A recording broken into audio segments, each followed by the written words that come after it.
Three games for you Saturday evening, and none bigger than the Cowboys smashing the Storm.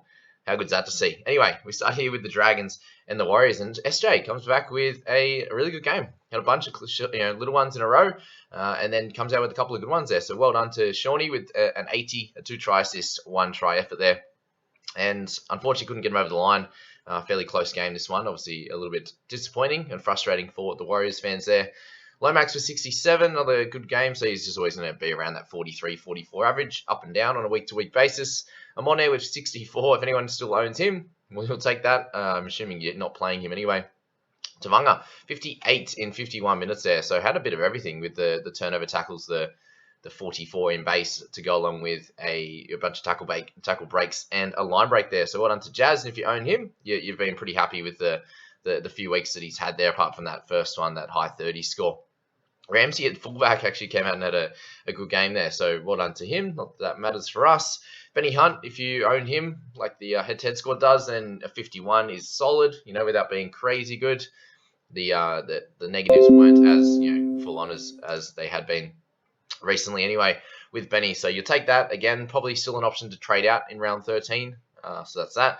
All right, we see Tohu Harris come back with a 50. So played 70 minutes there, got 50 in base. Had the one tackle break and the one missed tackle. So he was solid. I think you can get pretty close to picking him up this week. And definitely in round 13, Tohu is going to be a great option for you. All right, so Adam Fanua-Blake there with 41 is, again, a little bit of an issue still. That minutes is a bit low compared to what most people expected. Really big run meters. The low tackle numbers is probably a little bit annoying.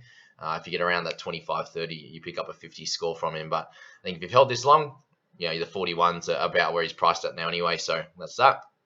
Aiken comes back and the tackles were down, not really much in the attacking stats, and the run meters fairly low as well, like it had been in a bunch of weeks. So still okay to hold on to Aiken. Obviously playing in 13, you wouldn't be removing him now.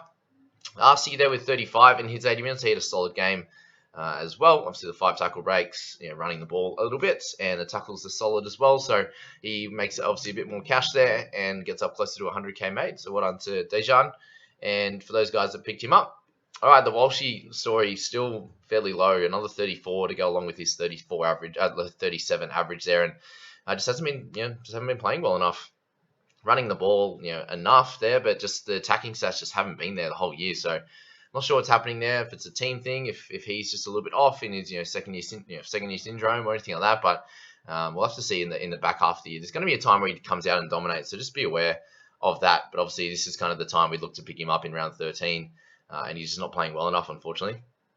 If you head lower, there's not too much to talk about there. So that's that game, first one. We're obviously going to talk about the second one. It was a great game for the Cowboys, not so good for the great Jason Taumalolo. Unfortunately, after picking him up, let's get straight to him now. Seriously. Now he's injured as well. So 26 minutes for Jace, 8 points. So I picked him up last week, 21 points and 30 minutes. And then an 8 this week. So anyone who owns him, there's obviously a bunch of people out there that do, 10.9%. You're absolutely spewing. And if he's going to be injured for a good while, then out for round 13 as well. So just an absolute shocker for Chase there.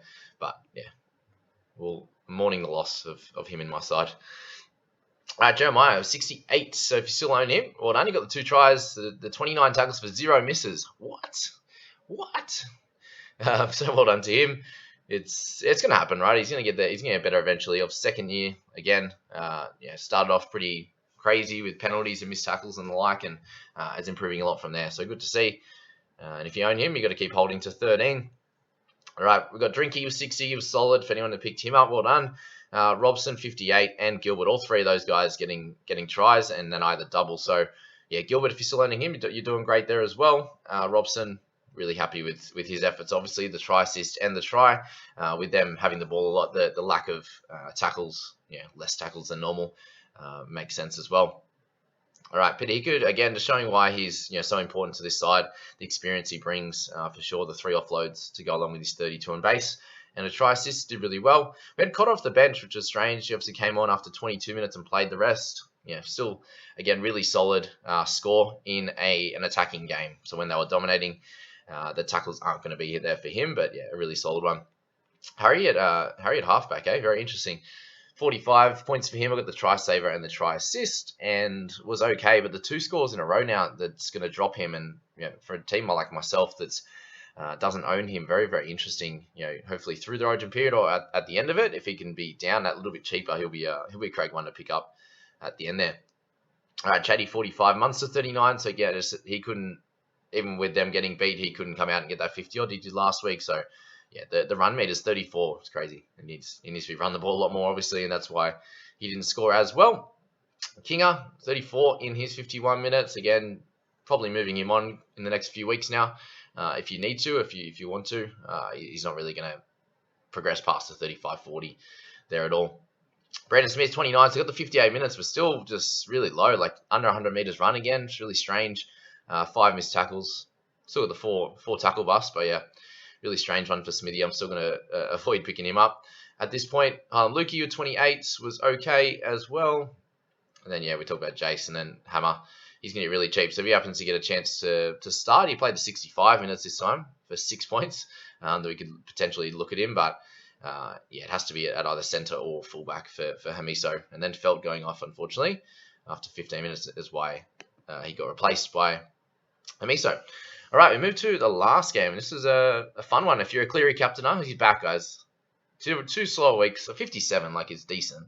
The 45, whatever it was, the first one. Obviously, a little bit low for him, but yeah, Nath with a great game. Just scoring across the board. The 33 tackles is really nice to go along with the 600 kick meters. So 52 in base just there was great. So he was awesome as always. Really, always plays great. Just fantasy wise, has been down the last couple of weeks. So we're getting back to a 67 average now. Jerome Luai was 71, so he had a great game with 2 tries, the 3 offloads, 5 tackle breaks, just scored across the park, which is what he was doing at the start of last year. So averaging 37 now was obviously an improvement, but yeah, well done to Jerome.